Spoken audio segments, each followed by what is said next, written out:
Hello, everybody. My name is Ian Kirkpatrick. I'm an author, idiot, and loin streamer, and today we're going to be talking about the great AI debate on Twitter because last weekend, well, was not only a terrible ending to a terrible week because I also got sick, but there's also all of this smorgasbord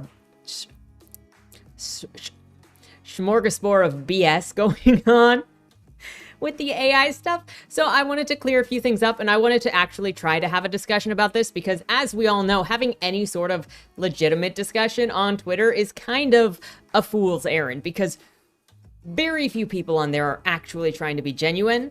And that's one of the reasons why I didn't want to weigh into the AI stuff going on with the people on there, because it came to my attention specifically 2 months ago. When I saw Shad Brooks talking about AI the first time. And I really didn't say much because, again, it's a fool's errand to try to have these discussions. But he's over here saying he's collecting information and thoughts and responses to the AI debate in good faith. And it did not appear to be that way because everything seemed to be being dismissed, regardless of who it was from. If it was from other artists, and turned into something ridiculous. But more or less, I ignored it until it came onto my dashboard a day or two ago, and then I was like, well, this is ridiculous. So I want to talk about how this got started, and I want to talk about, I think there are at least 4 different conversations happening right now at the same time, which actually makes this a very difficult discussion to have sincerely, because you've got comments coming at you from every which direction about very different things that are not the same subject, but they are on the same topic. And so you can't really have a constructive discussion talking about these different angles on the same subject because you're talking about legality and business versus moral and philosophy, and it just doesn't make sense. So let me lay those things out, and probably going to disagree, which is fine, because I'm not here to try to force anybody to do anything, but I consider this topic to be very important to me. I've always cared about art. My entire life has been the pursuit of art against everybody telling me that it's a waste of time and not believing in me and not believing I could do anything, even my own art teachers, because they didn't like my politics. And that's another thing that comes up in this too, is people assuming my politics, my background, in order to mark me as somebody not to listen to. And it's the same thing that I'm sure the right wing has to put up with, gets tired of when they're labeled Nazis to be dismissed. Don't assume my political background in order to determine whether my thoughts have value or not, because that is the cheapest and smoothest brain way that you could go at any discussion like this, because you don't even want to address it. I'm giving you the benefit of the doubt. I don't think any of you are terrible people. Well, some of you are definitely terrible people. But I think what I've seen here is a lot of people emotionally invested and a lot of people continuing their culture war bullshit on this to go after the people that they hate and steal from them and spit in their faces. So we'll get into all of this in a second. But before we get started, number 1, if you enjoy what I do on my channel, please remember to like, share, and subscribe for more. Number 2, if you would like to be featured on the channel, check out the links down in the description below. Number 1 way is through Lemwy, where I give you guys a prompt. You create a short story or a segment, fragment, whatever for it, then submit it, and first Monday of the month, we go through those together. It is a great time. If you submit AI stuff, you're banned. Number 2 is if you're an indie author and you've got an indie book out there, submit your first chapter and your cover page below. They'll be read here on the channel, and hopefully it'll help more people find your story because it gets the word out. So there's that. And number 3, if you would like to check out any of my stories, links are down in the description below. I probably shouldn't mention that because I feel like this is a time bomb of attack, but you know, whatever.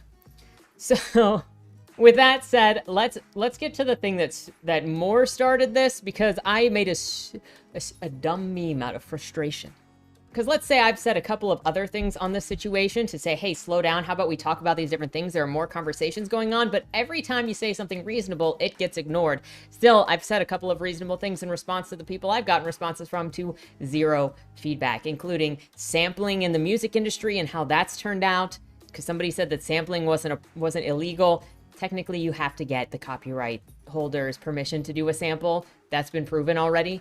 And stuff about the different arguments that the different angles that I'm about to make here, and stuff about IP because there are people in here that don't believe that intellectual property exists, period. So there's a lot going on. But nobody responds to the sensical stuff. They want to respond to the outlandish stuff so they can find any reason they can to dismiss you as insanity, as whatever it is that they want to label you as. So I did a meme that said, if you want to visualize your stories, hire artists, or learn, you're a millionaire. Now, I don't know a whole lot about Chad Brooks other than he has at least 2 YouTube channels, and I'm pretty sure that he hires employees for his YouTube channels.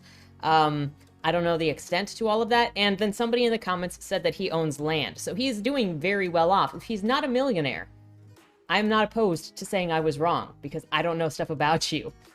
So if you're not a millionaire, I'm sorry for getting that wrong. What I meant was you've got a lot of money. You hire people. You can obviously hire artists. So consider that corrected from a poor man looking at a rich man. So it just obviously gave Chad his in so he could just be dismissive again when I've already said other things that were, hey, can we actually talk about this? Totally ignored those. But hey, here's a reason to dismiss me in a stupid meme. Pathetic lies. I'm a millionaire now. News to me. They attack me because they hate that you can make incredible art on your own now. Dude, you could always make incredible art on your own. It was never a barrier to entry. You pick up a pencil. That is also one of the problems with this shit is they're like, well, I couldn't draw, which means that art wasn't accessible. You have to work for it. And it's insane to me the number of people that think that having to work for something means that it's not accessible. It's building a skill. People don't automatically start out great at fighting. People don't automatically start out great at video games. People don't automatically start out as knowledge bearers for swords, but they grow by building that skill. It's not a barrier to entry to have to input time into something in order to get good at it. So that's not the problem. And I feel like it's very disrespectful for you to be like, oh, there's a barrier to entry. It's called time and practice. And now everybody can do it. So your skill is bullshit. Even when supporting/paying artists more than they ever will, you know, literally hiring artists to visualize my stories. Bro, you don't know if I'm hiring people. So you also need to calm down on making your assumptions. If you don't want people making assumptions about you, probably good to not try to strawman other people, but you don't know. But if you like AI, you're scum, regardless that they're supporting artists more, that you're supporting artists more than them. Again, you're making assumptions about my support of artists, but isn't that an elitist statement right there? If you have no idea what my monetary status is, how much I'm making, how much I'm putting, how much I can afford to put into people when you have got lots of money. But to get off of the personal note that kind of launched into this is because of that tweet, I was able to receive a lot of different replies from a lot of different people and the different perspectives that I'm trying to get a sense of, again, how these arguments are happening. It's why I didn't wade into this before, because it's very impossible to have a discussion on Twitter, period, because nobody wants everything on Twitter is dunking points, which it's like, whatever.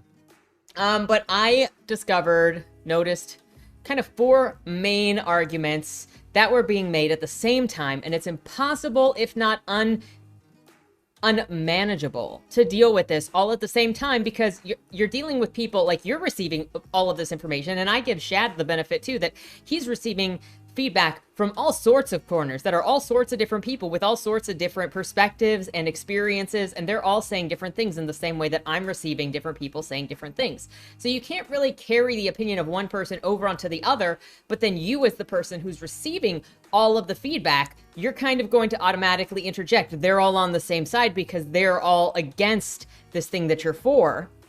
And so then it kind of reads in your brain like it's the same person when it's not. And then you end up with contradictions. So I give Shad that benefit because that's also what I've gotten. But I've been trying to dissect what I'm seeing, and these are the 4 main arguments that I've seen and kind of my responses to them. Now, we're probably not going to agree on them, which is fine, obviously.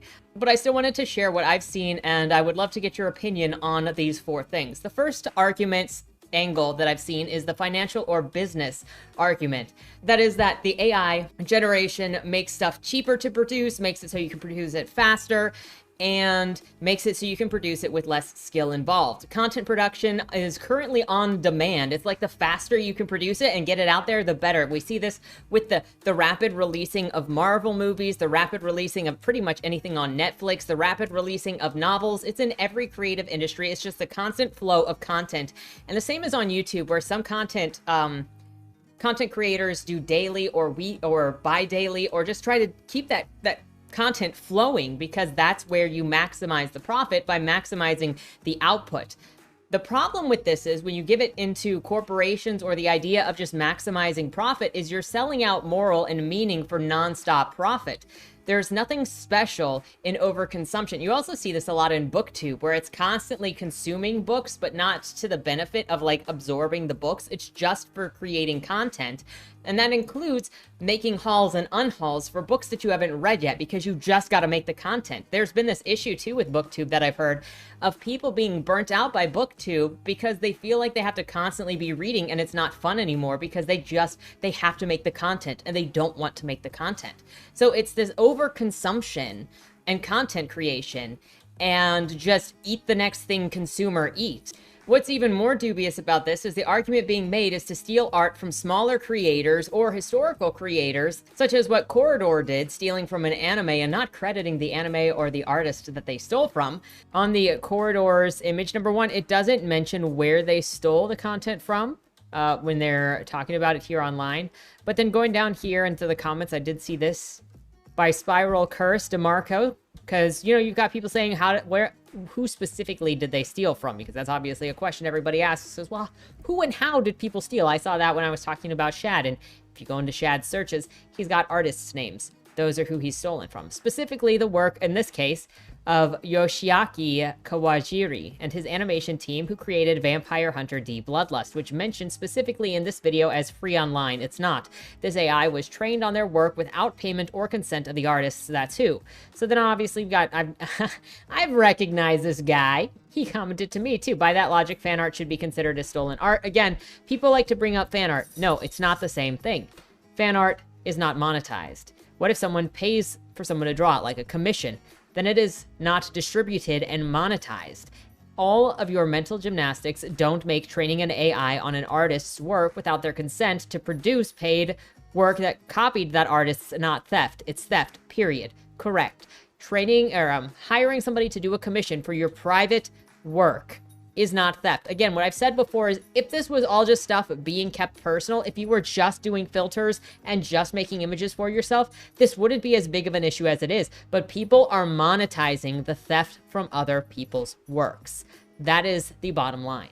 And what you're doing with this is you're making arguments as to why corporations are justified in stealing art from smaller creators, because they need to maximize their profit. This is the same reason why people had an issue with animators in America, especially working at Disney like 15, 20 years ago, having to train their replacements that were coming from overseas, because the people overseas could be paid peanuts. And so Disney and the other studios were not willing to pay the artists what they were worth when they could pay slave wages. The same thing was happening more recently, I think, with programmers who were being replaced with people overseas who could be paid peanuts and slave wages. We've also seen an increase of this in the lack of creativity in movie studios, as movie studios make less and less content that might be daring or creative or new, in exchange for things that the accountants believe will be more box office success, because they're just looking at the money. There's nothing wrong with wanting to run a successful business, but if you're selling morale out for that bottom dollar, then that is where you've put your value. And personally, I don't have the level of value on the dollar over human morality and over art and over human value. I just can't do that. I'm not saying make a failing business, but I don't think continually growing profit over and over and over and over again is worth it. I don't think that it's worth it to cut wages, to find places in which you can enable slavery, to make things more difficult, to raise your profit margins. It's come up in discussion over the last couple of years with the incomes or the jobs lowering because of COVID, but profits raising for certain people because they were cutting jobs and then giving that money to the shareholders, because all that mattered was giving money to the shareholders. So you have to value something over money, I think, over the profitization for the corporation, or you're going to lose your soul. Now, maybe you don't think that, and maybe you're totally fine with cutting corners. Maybe you're totally fine with replacing ingredients for things that cost less but are maybe toxic, because you can increase your profits. Maybe you're okay with making things cheaper, like making products cheaper via what is the ingredients put into those, so that you can sell at the same cost but cost less to put the thing together because it's made cheaply.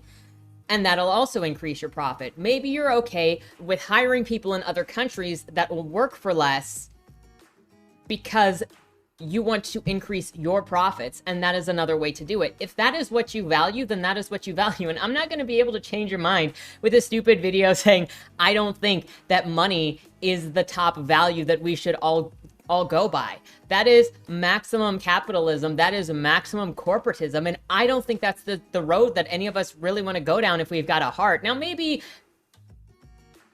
you don't care and money is your top value, but there's that. There was a comment on Jazz's video that he did with Shad where it said, it was from somebody named Aragon07, and it said, if it's not about money, then why care though? And I'm being serious here from this perspective of a person who consumes art. More art is better. If money isn't the problem here, then why do you need to care so much if your art is being used to create more art? And the whole reason the concept of stealing art literally even exists to begin with is because of money. If money didn't exist, the whole concept of copyright would be nonsense. If money didn't matter, then sharing intellectual property would be obviously the best thing for society. An infinitely replicable digital piece of art should be shared to anyone and everyone to use in ways that makes them happy. Why have ownership of something like that? So this tells me that this person has never created art, probably. I don't want to get too much into making assumptions, so I'm sorry if you do make art, Aragon, but that is such an ignorant take, because art is part of the artist's identity. You can't just take somebody's art and say, this is mine, without hurting the person that you're taking it from. I've known people that have created their character and have drawn their character and shared their character, and other people were like, ooh, I like the way that you did that. I want to make that my character. Oh, no. Look, art is so deeply personal to the person that creates it. And if you have never created art and then you hear somebody say, ooh, I want that, that is mine now. If you have never created art, you will not understand the pain that you feel when somebody tries to take what is essentially a piece of you. It hurts. It is such a personal violation. And yes, I am gatekeeping my art, and I'm gatekeeping the art that other people have created unless they give you permission, because then there is consent there. But you do not get to just take a piece of the artist because you feel like it, and then to go and claim it as your own anywhere else. That is a violation. And no, I'm going to disagree with you that sharing of intellectual property can only be a good thing. Tell that to everyone that believes Star Wars was recently ruined by handing it to the wrong people. You do need to gatekeep your story and your characters and your perspective to make sure that they are not misused, to make sure that they are not perverted. I would not want to hand Bodymore over to just anybody to then pervert the ideas of the characters of the universe I've created, of the themes that I've created. I wouldn't want to hand Ralph or Casey or Joey or Jag or any of them over to just random people to destroy and say, this is just as good as the original. Fan fiction is one thing. You know, do whatever you want in fanfic, because that is, by definition, that authors or writers or artists' interpretation of whatever they want. It's their fantasy of whatever they want, and it's not canonical. But to pretend that somebody else can take my work, my characters, my vision, and redo them, and it's just open season, and it's just the same as it were mine, is disgusting. Those things all come from my perspective, from my experiences, from my emotions, and from the way that I have learned how to craft storytelling. And to say that there is no reason beyond making money to gatekeep your creations tells me that there's an ignorance here about art and art creation and the personal aspects that go into that creation. It's seen, this is a very business-minded way to look at art, as it's just a commodity, and it's just something that you can put out in front of somebody, doesn't matter, push off. And there are definitely people that make products that look like art, like books, like images, that are just commodities. But I don't think that every image or every book is art. I think there's the product and there's art, and there's some that do both. But not every work of fiction, not every visual is art. And I'm sure that's going to be another area where other people disagree with me on. Another comment that I've seen on this subject of money is, If you enjoy doing art, then why worry about getting paid for it? That's the biggest thing with AI flooding the market, right? Actually, AI flooding the market means that it's burying actual artists. To note, one of the biggest sci-fi magazines that a lot of authors come up in, Clarkesworld, recently had to shut down because they were force-fed so many AI stories that they had to shut down. Authors already have a hard time being seen in the slush piles, and this is just going to bury them. So that is a problem. It's people who are not doing the work, who want recognition and money. And if this was not about money, then why are people using AI? Because they don't want to create the art themselves. It's not artistic expression. The reason why this is so popular is because people don't want to put in the work in order to make money. Do you see how quickly people rushed to start putting things on Amazon? To start trying to sell and commodify what came out of the AI generations? If it was just for fun and for personal expression, I don't think there would really be this much of an issue. But people are racing for accolades, for publication, for identity as an artist when they do not create. This is about money because the AI people are also flooding things for the money. But this is also a terrible take, which I hate, because if people actually care about people, then why do doctors or therapists or cops want to be paid at all? They should just be doing the jobs that they do for the credit of just helping people, right? Or are you just a doctor because you just care about money and you don't care about people? Like, why do people at nonprofits need to have a salary? Because they just care about people, right? So they should just be doing the nonprofit work and then also have a job on the side. It's not ridiculous for somebody to be like, I would like to be able to focus all of my time on creating art and not have to work 2 or 3 jobs for the rest of forever. But that doesn't mean that you have to pick one or the other, or that you are somehow wrong or the same as con men if you would like to be paid for your labor. And I hate this argument so much. The bottom line is, it's funny to me to argue about the money, because if money wasn't involved in this equation, the art theft wouldn't be as rampant as it is, and it would not be flooding the marketplaces, and it would not be flooding the magazines. However, it's also ridiculous to make arguments against wanting to be paid for your work, because we do live in a society where you do need money to survive. So to make an argument that is for, well, in this universe, okay, that's great, but that's not the universe that we live in. So we're making arguments that affect us today. So the second angle that I've seen in the arguments is the moral argument, which is a legitimate argument. And the moralist and then also the humanist the moral and the humanist arguments are the ones that I more typically talk about. And they don't line up with the business side, because business side never really cares about art. Business side cares about shareholders and bottom lines. That's just how it is. And if that's what you prioritize, you are never going to meet in the middle for the moral or the humanist perspectives. But these are the perspectives that matter to me as an artist. So one of the comments that I saw going around for this was, all of the emotional arguments against AI art are just selfish and elitist. It's people being upset that they don't have a monopoly on culture or art, or that some people enjoy AI art. The whole concept of stealing digital art makes absolutely zero sense when money isn't in the equation anymore. So I just covered this before, where it's, I need to gatekeep my stuff because it's my vision, it's part of my personality, it's part of my experiences, my life. Those people are me. They are part of me. They are part of who I am, and I've developed them in different ways. There are other reasons to be protective of your art. And the same can be said about visual arts. Is visual arts, every stroke, your character decisions, the way that you draw character noses. I've been so watching people's noses recently because I love the way Monty draws noses, and I've seen some other people that I really just love. Their noses are so cute.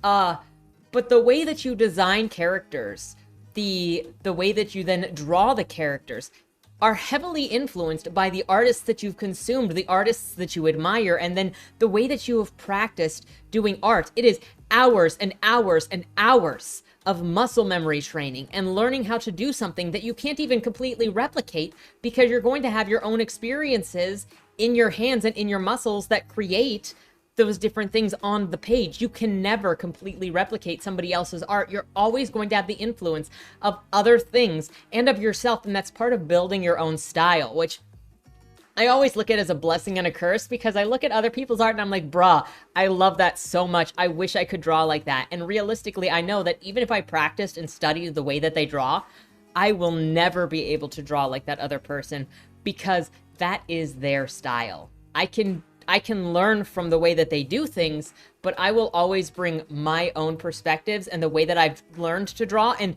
let me tell you, those hundreds of thousands of whatever millions of hours that you put into something, you're never going to be able to just reach into your brain and then reduplicate exactly what you see, because you don't have that recall. You kind of learn how to layer things on top of each other in order to put shapes together and forms together and the way to color things, but you can never just like exactly as you see it. And that's also one of the really fun things about art, is it's always going to be different, and your style evolves over time. That's also part of it. So you could start out drawing like one person, and then like 2 years later, as you're practicing more, you know, you're looking at other artists and you start integrating things from their style in. And so now you've got like all of these other things all amalgamating, plus your personal experiences into that creation. So this is just a way of saying there is more than money involved. It is part of somebody's personality. It is their experience.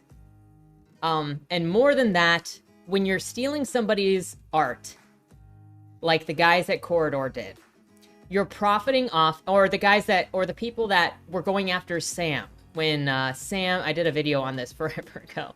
I think he's a fairly big YouTuber, and he does art specifically. He has got a very recognizable art style. And he came out speaking against AI a couple months ago, and there was a Reddit page that opened up, and they were specifically taunting him with how they were stealing his art style and training the AI to rip off his art style because he came out against AI. They were specifically trying to punish him, maliciously training a robot to rip him off because he was against it. Now tell me, what is that? But when you do what these Corridor guys are doing, you're profiting off the lifetime careers, labor, experiences, emotions of other people who created an identifiable work, an identity in visual arts or literary arts, if you're copying literary arts, so that you can train a machine to copy it. You are stealing somebody's identity, all of their labor and hard work and lifetime and training, so that you can take it. AI work can't be claimed as yours because you didn't make it. I'd like to say that it's fine in concept. And really a couple months ago, I didn't have an issue with playing around with it. I thought it was fun and a cool idea to just play with for concepts, in the same way that you might go to Pinterest to find concepts or ideas to be like, I'm thinking this, but you're not going to sell those things. You're not going to say that those things are your story or belong to you. You recognize that those are just references that you can't monetize because you didn't make them. But people are doing this now with the AI, pretending that they made things that they didn't. And there are so many conversations going on, including that intellectual property doesn't exist, that it just makes it so much more confusing what is going on, because even some people in this whole situation are saying AI isn't theft. And you have to figure out, is it from the perspective that they just don't believe that intellectual property exists, period? But some of them don't say that. So then you're trying to go, okay, so where are you coming from that you don't believe this is theft? Is it because it's a collage? Is it because you don't believe in property? Is it because you don't believe in ownership? Like, where are we at? And then you have to try to figure out, there are so many voices. There are so many voices, which again, just complicates the issue here. In so many people coming together to opine on something, and then you're trying to make sense of where it's all coming from. But I have to disagree with you. I think intellectual property does exist. It is my labor that went into creation of these things. It is my experience, my emotions, and my personality. And you cannot take it. Now, I would be interested. That wasn't Shad. So I give it to Shad that I would like to know what his stances are on intellectual property, and would he be okay with the publication of The Conqueror's Shadow? But I have a feeling that he does believe in intellectual property because there's a copyright page at the front of the book. But I don't want to be disingenuous in assuming that's Shad's perspective, since nobody can be responsible for their followers or anybody that responds in their defense. We've all got different perspectives. So let's try to be as fair as possible if we want to get to maybe a solution or an honest discussion about this. One of the other comments that I saw around the morale is he's not hurting anyone by taking other people's art styles. But the fact is, you are hurting people. Whether or not you admit to it, when you strip somebody's identity for your stuff, to sell it, to commodify it, you are hurting. And this is also what bothers me, is there have been a number of artists that have come forward and said, this hurts me. There have been artists in training who are working in animation who say they see this stuff coming in and it's hurting them before they even get into the field. And then they're just told, oh, well, who cares? So you've got the people saying, this doesn't hurt anyone. Somebody comes forward, says it's hurting me. And then the response is, oh, well, whatever. We don't care. Figure it out. So then don't make the argument that nobody is getting hurt, because very clearly people are getting hurt.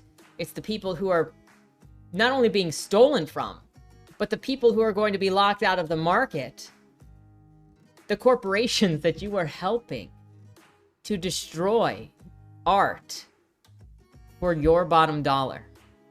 Like, are you really a corporatist? Is that you? Are you the cyberpunk future that cares more about the bottom dollar than humanity? I mean, I can't do anything with that. So if that's you, like, good luck. We are never going to agree on that. But I still like to prefer that there are more important things in life than money. Which brings me to my next point, which is the humanist angle, which is also going to be very difficult to understand if you're a boardsman, if you're somebody that makes plain decisions on how to make more money, if you're an accountant of some kind. Like, if money is your thing, then you're not really necessarily going to understand this point very well, but maybe you will. I hope that you'll get the idea. But art is an expression of individualism. Like I said, you put who you are into what you're doing one way or another. There's no way around it. And sometimes it's very direct with the authors, of stuff, putting themselves into their book. Sometimes it's more direct with, visual artists making versions of themselves, making replacements for themselves or stand-ins, self-inserts visually, or cartoon versions of themselves in ways. Maybe it's an emotional expression for an experience that they had. But art is an expression of individualism. I'm not going to repeat what I just said before about how much of who you are goes into what you do. But that is why it is such an offense to steal something from an artist like that and claim it as your own. That is why gatekeeping of an artist's own art is important. Lyrics of a song are made from somebody's experiences. And we're not talking about like corporate written songs. We're talking about songs written by the artists. They are personal experiences. Look at Jani Lane's experiences with Cherry Pie versus the songs that he actually cared about. Those are artists with personal individual expressions that are being trampled on.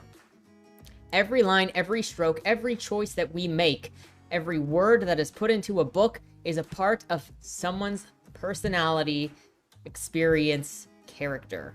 We all read or draw or learn by copying at first. So that's kind of just how it is that's also how we learn how to speak a language, is we copy what we hear, and over time we sort of start getting it into us how to do it. And then we start adding our own flair, whether it's an accent, whether it's slang, whether it's a mixture of things. And as we copy, we eventually come up with our own style.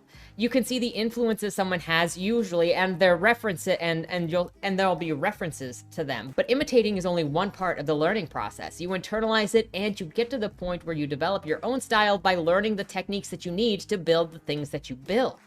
It's pain, it's struggle, it hurts so much because so often what comes out is not what you want. And I am always so amazed when I look at like processes for artists, when this was the sketch and this was the ending, and I'm like, how did you freaking start out with that and know that it was going to go to that? How do you look at the unfinished thing and not feel so depressed? Because I look at my stuff and I have to remind myself as I'm practicing art to be like, this is not the final thing. I'm going to be adding details. The adding of the details is where it really comes alive. Give myself time to work on this, let it build. And the same thing with my first drafts is I'm always overwhelmed when I'm working on a first draft of a novel because I'm like, this is such shit. This is not what I imagined. And I have to slowly over time fix it. And even right now, as I'm working on Bodymore 3, I'm like, I still have to go through and fix things because I just changed the location of something that happens in Bodymore 0 that is referenced in Bodymore 3. And so I have to rewrite some of the scenes in Bodymore 3 to do that. And I still have to do another full sweep edit to review the scenes that I changed from the last edit to make sure that those are fine. And it's just so much. And I'm not out of editing brain yet, so almost everything just feels terrible. And That's part of the process. Unfortunately, it sucks. It's painful. It takes forever. And eventually someday you look at what you've done and you're like, this is actually really good. I remember hating this when I was working on it, but wow, how did I do that? When you're dealing with AI as it currently is, you're dealing with a copy of a copy of a copy of a copy. And I have a hard time understanding how so many people can be on board with this when we're already complaining about the unending remakes and sequels and repeating the same thing ad nauseum. Like, people are complaining, okay, here's Velma. It's just another iteration of Scooby-Doo. Can we get something new? Oh no, this is exactly what you would expect with AI stuff, where it is literally just redoing the same thing again and again and again. People's brains are being trained to just accept repetition of the same thing again and again and again, and to think that people and machines are basically thinking the same, and they don't. Because humans can think and feel organically and machines can't. So humans can go off in this completely different direction, never thought about, but a machine is limited to what's already been stuck in it. So you're just going to get a repetition.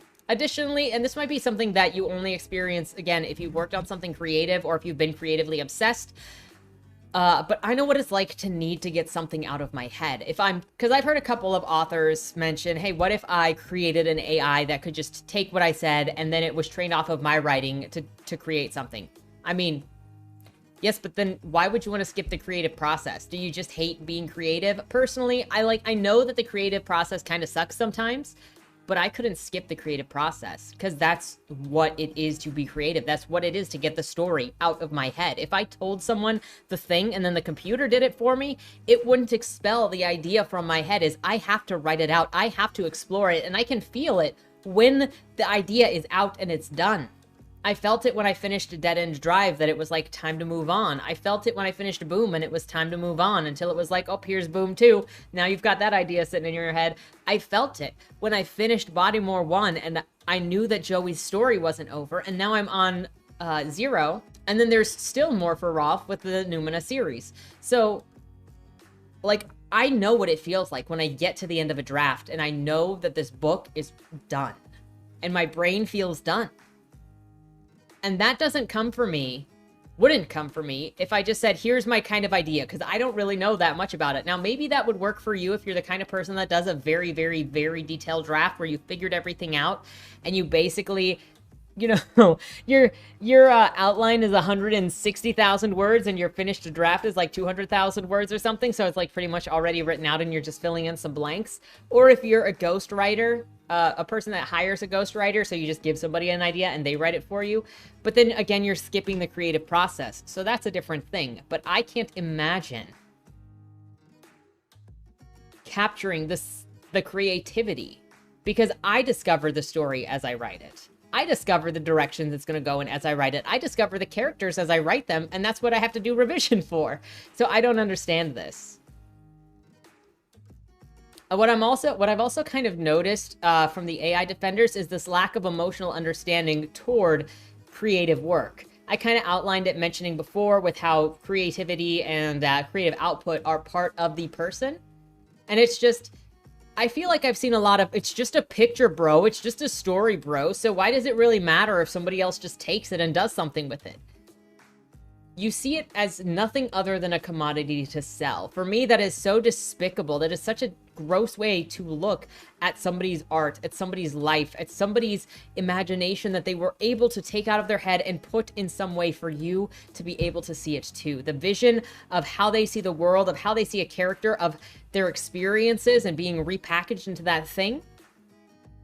To just see it as, oh, it's just a whatever. Who the fuck cares? We can just take it and do other things with it.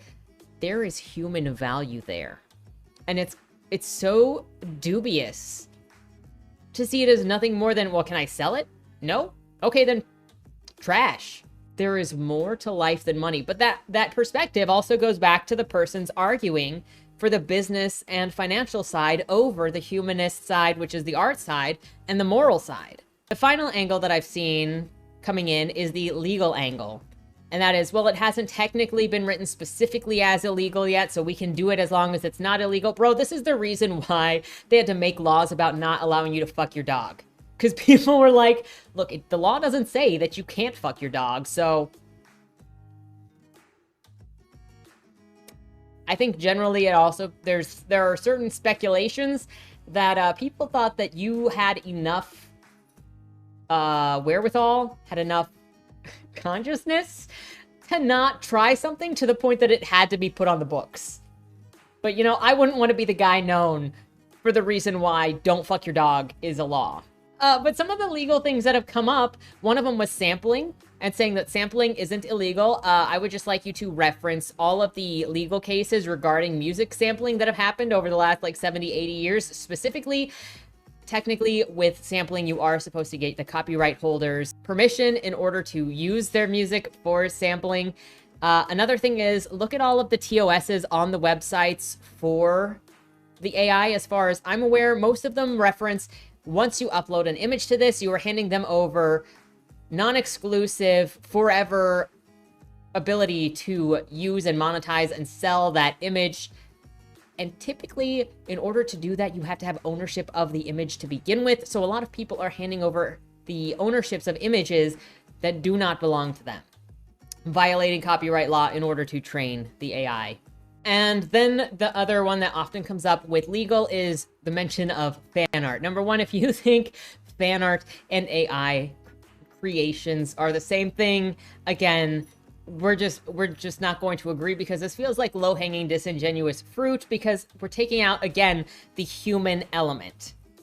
The human element actually does matter, and in order to have a legal copyright, go and look at copyright.gov that says human authorship is required in order to get copyright. Now, and then if you create something, it automatically has copyright according to the government website.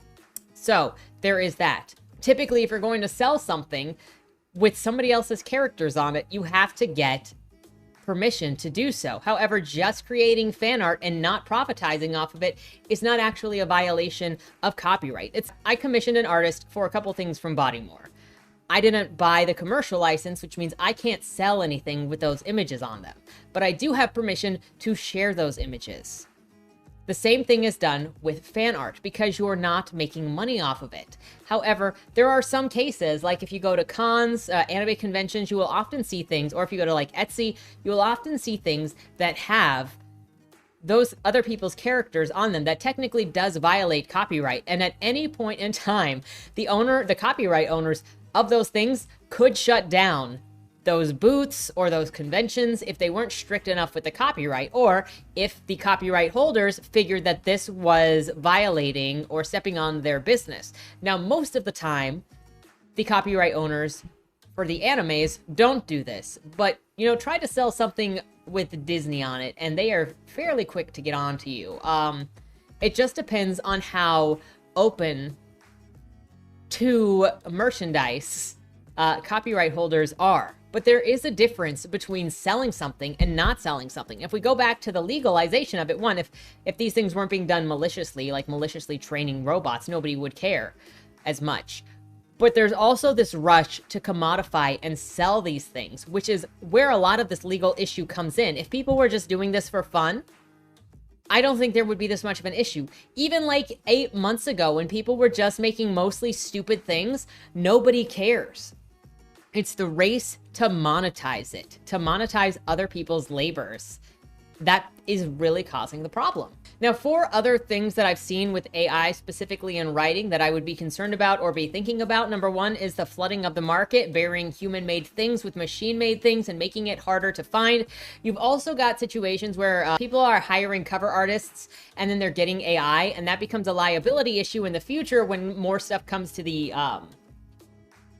court system, and if there are legal cases against AI that says you don't have ownership of that thing, and people don't know that they are getting AI. It's the same thing where it's like it's hard to find an actual editor in certain places because people will just say they're an editor, then use Grammarly, and then send the thing back and they didn't really do an edit. So it's just making more scammy businesses, and it's also burying art, like I mentioned with the Clarkesworld. Number 2 is AI generators are trained by humans to allow certain ideas and words to pass through or not. This will sanitize the creative content, storytelling, everything. Look at what just happened with Roald Dahl. If you're using AI to create stories, to write your stories for you, Only the ideas that are pre-approved, written on the back end, are going to be allowed through. And you could say, well, what if I program my own AI?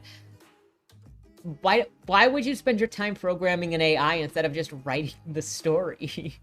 You're going to have more creative liberty by just writing your own story. That kind of just confuses me.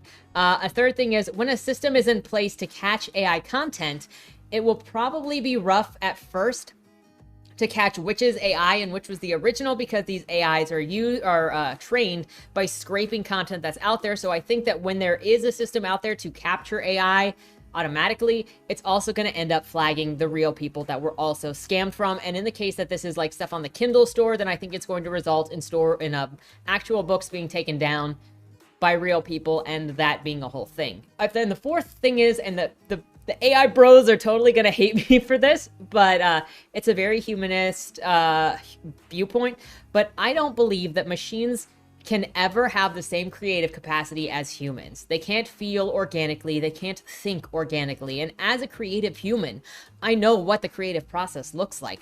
I can't predict where things are going to go or how they'll develop or the depth of emotion or experiences, but storytelling specifically is a very human process. Art is a very human process, talking about human experiences, emotions, irrationalities, fears, things built on your own experiences, knowledges, understandings, and nuance. We create metaphors and allegory. We create new directions to take things in by reinterpreting them. We invent. I don't believe that computers will ever have that ability, because they can only think within what is being created or what has already been written and thought of by their programmer. They can only remix what has already been fed to them. I also know that there is a segment of society that has probably spent a little too much time on the internet. And that has decided, you know, the AI girlfriend is better than the AI waifu, is better than any human, and there's no reason to interact with humans whatsoever. And if you're just a human-hating person, there's also nothing that I can do to convince you otherwise. But I value humanity and people over machines, and I think that they are worth more. And I think that there is something inherently special about humans over machines. So I just don't think that machines can ever replace or think as much as humans. And that's just going to be an inherent difference between us if you disagree with that. So good luck. But I genuinely love humans, and I read books to get to know humans better. And I always tend to get to know a person better when I read their books. So there's that. Now, that's not, with all of that said, that's not to say that there aren't both interesting and unique ways to use AI. I'm not straight against AI. And even last year, I was messing around with Midjourney until I saw like what it was doing and how it was doing it. And I was like, well, this is not good. And so then I backed away from it because I didn't want to be contributing to that. But there are so many interesting ways to use AI. And I think that there are ways that it can be a useful tool to some of the monotonous parts of animating, like animating background. But I don't think it's at the cost of humans. And I think it's being used more to try and replace and diminish humans. Like, I've seen insults, people freaking using the insult that you're actually an artist. Like, how disconnected do you have to be to call somebody a stupid artist who actually does make art when you use AI and strip stuff? Like, that's not an insult. Oh, I'm sorry, I actually create things. So what kind of disconnect is this? There's this anti-human thing that is also infecting this, that just like replace all humans because fuck humans. Why? That doesn't help me like get on your side for using the AI when you just straight hate people. But there are interesting uses for AI. I think there are ways to help improve, to help learn how to draw, better, to help take some of the pain and the overworking off of animators who are historically underpaid and overworked. And there was also something that I saw recently that was a study of an MRI technology that was taking the brain waves of people's memories and then turning those into images. And that is really cool stuff. But we can't even get into this conversation when we're busy over here talking about art theft from small creators and historical creators where you didn't ask for that permission. When it gets into the conversation of the AI, and this came out for me with looking at Shad's tweets, which is what ended up getting, you know, getting my irritation, is there seems to be such a disdain for artists, as I've seen the constant insulting and belittling. And how can you compare a banana taped to a wall to the artists that you would rip off? to style your comic after, to style your cartoon after. They're not the same thing. And it's a disingenuous argument to say this is the same thing when you didn't even use the banana guy. You used a different artist that you don't even name. I obviously can't stop anyone. At the end of the day, I obviously can't stop anyone from using the AI. I can just share my opinions, and I also want to add my voice to those who are opposing the way that AI is being used, because I think it's important to have it out there, that these are the thoughts that are being had. These are the things that are being observed from my side, and feel free to let me know if you've seen other observations, because that's really what I'm here to do. Is you can't have like a legitimate conversation on Twitter. It just doesn't happen.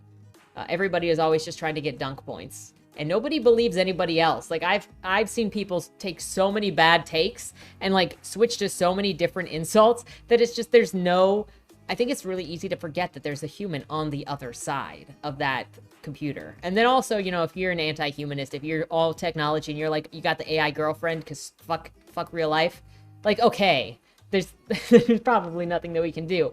But I did want it to be known that where my opinion stands on this at the moment. And that doesn't mean that it won't change in the future if things change. But as things are ethically, as things are morally and philosophically, this is where I stand, because I think that the human element and humans in general are more important than continuously raising the bottom dollar just for the sake of continually raising the bottom dollar. If you have a profit every year, I think that maintaining the integrity of art is more important than deepening that profit. But that's going to be a me thing. I don't support the destruction of art or the erasure of humanity and human expression. And yeah, art should be and is accessible to humans who seek out to make it. It's not inaccessible because you have to learn how to draw. That's such a ridiculous statement. It takes time and it takes effort, and you're going to fail and it's going to hurt, and you're going to go through periods of thinking that you suck and everything sucks and but you have to try if you want to learn how to do it. I gave up on guitar playing because I was playing acoustic guitar. I have such tiny hands. I couldn't get my hand around the whole neck of that thing.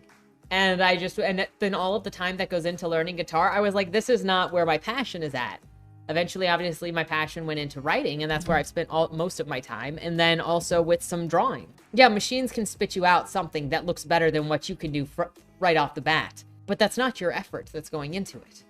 And that also tells me, again, this is a commodity, because if you look at art that's less trained, art that's in the process of getting better because somebody is not very good, and so, you know, you've got obvious stiffness, or you've got obvious lack of expression, or you've got very thick lines or uneven lines or what have you, or the shadows are weird. If the details are just not as good and you go, well, that's worthless, but this thing over here made by AI is better, then you're just looking at what you can commodify.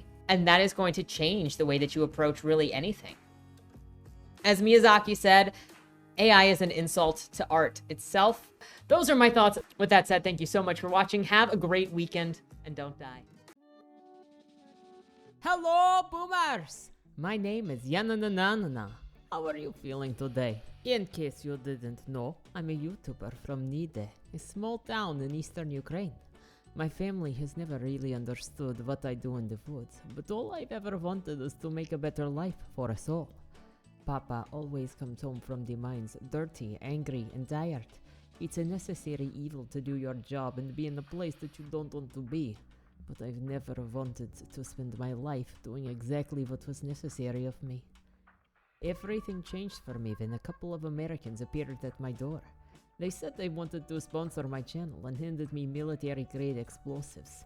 Can you believe it? Military-grade. The lights will be incredible going forward. With this help, my videos will be next level. I just hope they are as they say, and this isn't some kind of trick. I mean, what would there be to gain? Boris says people are simple. Everything comes down to money and power. And Alex tells me ignorance will not save me from trouble. I understand where they are coming from, but I do not like to think that way. There is more to life than a cruel of superficial goods, hatred, and destruction. Anyway, I do not like where this video is going, so I will see you on the explosives field. Boom, boom, boom. Salute.